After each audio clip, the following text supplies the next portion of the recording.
కోటప్పకొండ ఆంధ్రప్రదేశ్ రాష్ట్రం గుంటూరు జిల్లాలోని నర్సరావుపేట పట్టణం నుండి సుమారు 12 కిలోమీటర్ల దూరంలో ఉంది.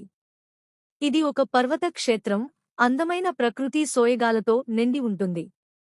దేవుడు ఇక్కడ ప్రధాన దేవుడు శ్రీ త్రికూటేశ్వర స్వామి, భగవాన్ శివుడు. ఈ ఆలయం శివపార్వతుల నివాసంగా ప్రసిద్ధి చెందింది. త్రికూట పర్వతం కోటప్పకొండను త్రికూటపరుడు అని కూడా పిలుస్తారు, ఎందుకంటే ఈ కొండకు 3 శిఖరాలు, 3 పర్వత శ్రేణులు ఉన్నాయి. 1 బ్రహ్మ శిఖరం, 2 విష్ణు శిఖరం, 3 రుద్ర శిఖరం. ఈ 3 శిఖరాలు కలిపి త్రికూటం గా పిలువబడతాయి. పురాణ కథ.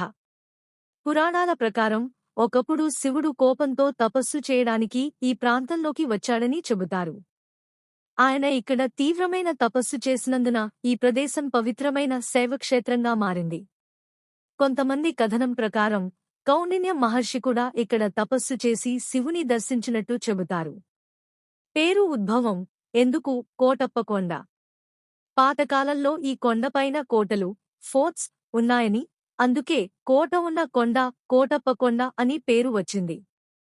జాతరలు మరియు ఉత్సవాలు. ప్రతి సంవత్సరం మహాశివరాత్రి సందర్భంగా భారీగా జాతర, తిరునాళ్లు జరుగుతాయి. లక్షలాది భక్తులు దేశం నలుమూలల నుంచి వస్తారు.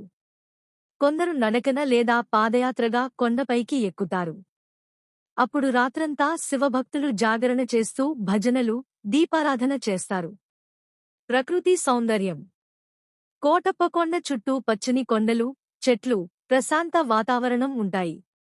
ఉదయం సూర్యోదయం సమయంలో ఈ కొండ చాలా అందంగా కనిపిస్తుంది. ముఖ్య ప్రదేశాలు. ప్రధాన శ్రీ త్రికూటేశ్వర ఆలయం, గోపురం మరియు శివలింగం, పురాణ గుహలు మరియు ప్రాచీన మంటపాలు. కొండపై నుంచి గుంటూరు పరిసర ప్రాంతాలు స్పష్టంగా కనిపిస్తాయి.